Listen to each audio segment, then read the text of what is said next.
আমাৰ লগত টোল গেটত ডকাইত হৈছে। ডকাইত হোৱাৰ পিছত আমি আৰম্ভণিৰ পৰা সবিশেষ মই কাৰ্বেলাঙৰ পৰা নগাঁও দোকানৰ চামান আনিবলৈ গৈ আছোঁ। 29 তাৰিখ, যোৱা মাহৰ 29 তাৰিখৰ ঘটনা, 4:40 ঘটনাটো হৈছে। তাৰপিছত আমি মানে টোল গেটত ঠিক পঞ্চাৰ লগত মানে দুটা মানুহ আহিছে হোৱাইট টি চাৰ্ট লগাই কিনে, আহি কিনে কৈছে আমি ইলেকশ্যন অফিচাৰ হয়, আপোনাৰ গাড়ী চেক কৰিম, আমাৰ মানে কিবা ডাউট আছে। আমি বললাম স্যার চেক করুক, আমার গাড়িতে একটু আনলিগেলি বস্তু না, আপনি চেক করব পারে। ওই কিনে আমার ড্রাইভার দুটা মানুহ আমার দুটা সাইডত উঠি কিনে আমাক ঘেৰি লৈছে। ঘেৰি কিনে আমাৰ ড্ৰাইভাৰক কৈছে যে সামনত সাইড কৰ। সাইড কৰিছে। সাইড কৰাৰ পিছত কি কৰিছে, নামি কিনে আমাৰ একজন টানিছে গাড়ীত বহাবৰ কাৰণে, একজন আমাৰ পইচাটো লৈ পেলাই তাহাঁতৰ গাড়ীত ৰাখিছে। ৰাখি কিনে আমি কৈছোঁ স্যাৰ আমাৰ পইচাই নাই, আমাৰ এইটো সৰু মৰু কাৰবাৰ হয়, আমি এইটোৰ পৰা চলি আছোঁ। 5.5 লাখ টাকা। তো 5.5 লাখ টাকা লৈ গ'ল। পিছত আমি কৈছোঁ স্যার যে আমাৰ টকাই নাই, এইটো টকা আমাৰ, আমি সৰু সৰু ব্যৱসায়ী মানুহ, আপুনি দয়া কৰি এইটো লৈ নাযাব, নহ'লে আমি বৰবাদ হৈ যাম। আমি একদম পাৱত ধৰিছোঁ তাক। তাৰ পিছত সি মানা নাই, সি কৈছে তাৰ লগৰটো কৈ আছে যা যা যা, সিহঁতৰ ভিডিঅ'ত আছে, অফিচত ব'ল, অফিচত মাতিম। কৈ কিনে মোক কৈছে যে গাড়ীত কৈছে যে বহিবৰ কাৰণে, মই বহা নাই। পিছত এনেকুৱা কৰি কিনে সি কৈছে যে চল চল অফিচত চল, সি আমি মাতিম। কৈ কিনে গুচি গ'ল। যাওয়ার পিছত আমার মনে একটা সাসপেক্ট লাগিলে, আর ইলেকশন অফিসার হলে তো জাগাত পয়সা গুনতি করবো, আমার স্লিপ দিব, তো দিয়া নাই। সি কি কৰিছে মানে গুচি গ'ল। আমি টোল গেটত আহিছোঁ, আমি আহি কিনে কৈছোঁ যে এইটো মানুহ আপুনি এইবিলাক কোনোবা চিনি পায় নেকি, এইটো ক'ৰ মানুহ জানে নেকি, এইবিলাক ইলেকশ্যন অফিচাৰ মানুহ নেকি? বোলে নাই নাই আমি চিনি নাপাওঁ, একো নাজানে কৈছে। তো মই মোৰ ড্ৰাইভাৰক কৈছোঁ যে ড্ৰাইভাৰৰ মোবাইলটো আছিলে, মই কৈছোঁ তোৰ মোবাইলটো দে আৰু গাড়ী চাবিটো দে, আৰু তই ইয়াত মোৰ একজন আলহী মানুহ থাকে, তাক যাই কিনে ক যে মোৰ দাদাৰ আলহী মানুহ, কৈছোঁ তাত যাই কিনে ক যে এনেকুৱা এনেকুৱা ঘটনা হৈ গ'ল, থানাত একবাৰ মাতি আছে, সি থানাত গৈছে। কৈ কিনে মই থানাত চিধা গুচি গ'ল। যাই কিনে মই অচি ছাৰক ক'লোঁ যে ছাৰ এনেকুৱা মোৰ লগত ঘটনা হৈছে, আপুনি এইটো সোনকালে অলপ চাই দিয়ক প্লিজ। তো ছাৰ আহিছে, আহি কিনে তেওঁলোকৰ নম্বৰ লোকেশ্যন ঢালিছে, ঢালি কিনে বিচাৰিবলৈ গৈছে, নদীৰ ছাইডত গৈছে, পোৱা নাই। পোৱাৰ পিছত তাত থকা অৱস্থাত তেওঁলোকৰ একজন মানুহ এইটো ড্ৰাইভাৰৰ মোবাইলত ফোন কৰিছে। ফোন কৰি কি কৈছে, আমি এইটো ল'ৰাবিলাকৰ এটা আমাৰ বাতিজা, এটা আমাৰ মামা, তই কিলে থানাত কেছ দিছে, তই ইয়াত মোৰ লগত মিল, এনেকৈ মোক ধমকি দিছে।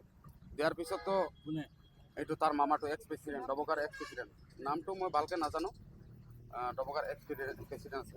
তো পিছত ছাৰে কৈছে লাউড স্পীকাৰ দে, তো লাউড স্পীকাৰ দিছোঁ। তো মই গুচি গ'ল আকৌ ছাৰৰ লগত থানাত। যাৱাৰ পিছত ছাৰে কৈছে কোন মানুহ ফোন কৰিছে তাক থানাত মাত।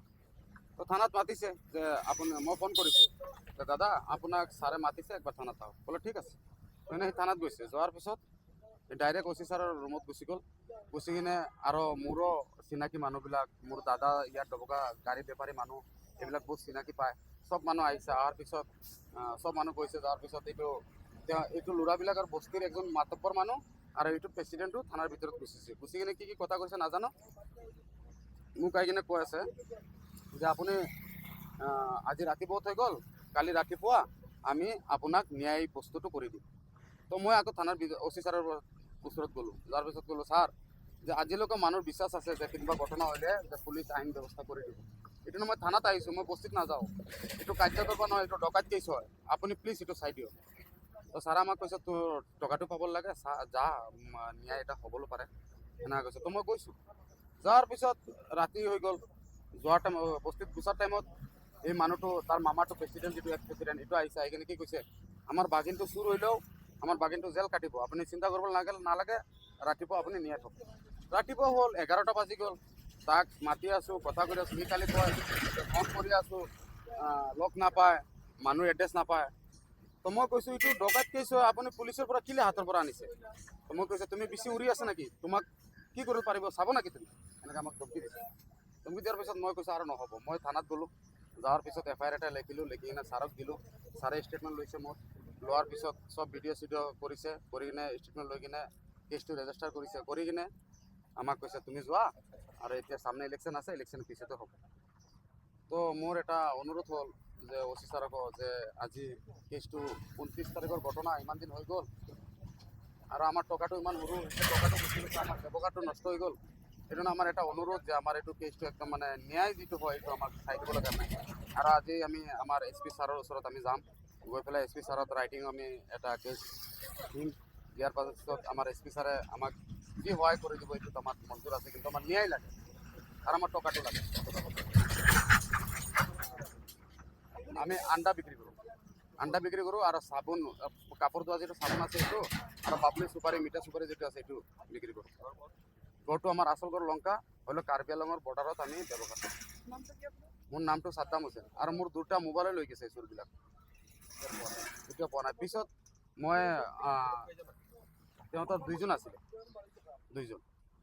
তো পিছত মই আয়ুষ ছাৰকো ফোন কৰিছোঁ এক দুদিন, সি কৈছে আজি তাক ধৰিম, কালি তাক ধৰিম, নাপায়, ক'ত গ'ল নাজানে না কৈছে। আজি 3 দিনৰ পৰা মই ফোনো কৰি আছোঁ, মোৰ ফোনটো ৰিচিভ নকৰে। এইটো কাৰণে মই আজি আহিলোঁ, আহি কিনে মই এতিয়া SP ছাৰৰ ওচৰত যাম। আমাৰ ছাৰে যিটো ন্যায় কৰি দিব এইটোত আমি মঞ্জুৰ আছোঁ, আৰু একদম অনুৰোধ আমাৰ যে আমাৰ টকাটো একদম মানে ন্যায় হিচাপত ওলাই দিব লাগে। ফটো পাইছোঁ, টোল গেটত এটা মানুহ চাকৰি কৰে, আৰু এইটো এটা মানুহৰ বন্ধু হয়, এইটো লগৰ চুৰটো। আৰু টোল গেটত মানে ফটো পাইছোঁ, CCTV কেমেৰাত লুটপাটটো চব ওলাইছে। আৰু এটা তেহঁতৰ যে যিটো গাড়ী আছে কফি কালাৰ, এইটো গাড়ীটো মানে সি লোকেল পাছৰ গেটৰ পৰা লৈ গৈছে। আমি ৰেকৰ্ডত চাইছোঁ, লোকেল ৰেকৰ্ডত মানে চিষ্টেমটো বহুত আলাগ আলাগ কৰি ৰাখিছে, উল্টা পাল্টা কৰি ৰাখিছে, একো মানে নাপাব লগা নাই, এনেকুৱা কৰি ৰাখিছে। তো ইমান আমি পাইছোঁ।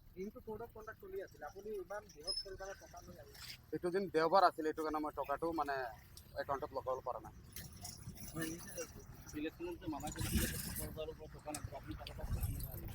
মানে এইটো মানে আমাৰ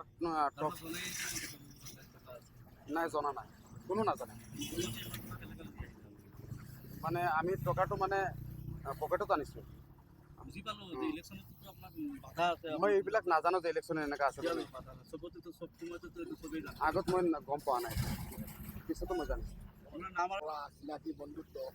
দেউতাকে গৈ মোক কৈছে ল'ৰাটোৰ ফালে অলপ লক্ষ্য ৰাখিব, মোৰ ল'ৰাটো অলপ গৰম হয়। তেতিয়াৰ পৰা সিও মোক খুৰা হিচাপে সন্মান কৰে, ময়ো তাক মৰম কৰোঁ। যিদিনা এনেকুৱা ঘটনা হ'ল, পিছদিনা মই সুধিছোঁ কেনেকুৱা কি কথা হ'ল। এতিয়া মোক ক'লে এনেকুৱা খুৰা, মোৰ 5.5 লাখ টকা আৰু 2টা মোবাইল লৈ গ'ল।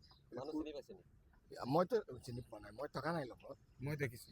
মোক কৈছে গৈ। তেতিয়া কৈছোঁ ক'ৰ মানুহ হয় বোলে, এই টোলগেটৰ ইফালৰ মানুহ, দক্ষিণ ফালৰ মানুহ, উত্তৰ ফালৰ মানুহ।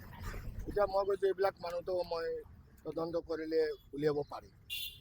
সেইটো আজি মই সেইটো কাৰণে আহিছোঁ, আহি পেলাই সোধ-পোছ কৰি তদন্ত কৰিলোঁ। এইটো আটাবৰ ভাগিনৰ নাম হ'ল ৰুবুল, আৰু সেই ল'ৰাজনৰ নাম হ'ল চাহাবুদ্দিন। এই দুজন ল'ৰাই মোৰ ভতিজাৰ টকাও ল'লে, মোবাইলো ল'লে।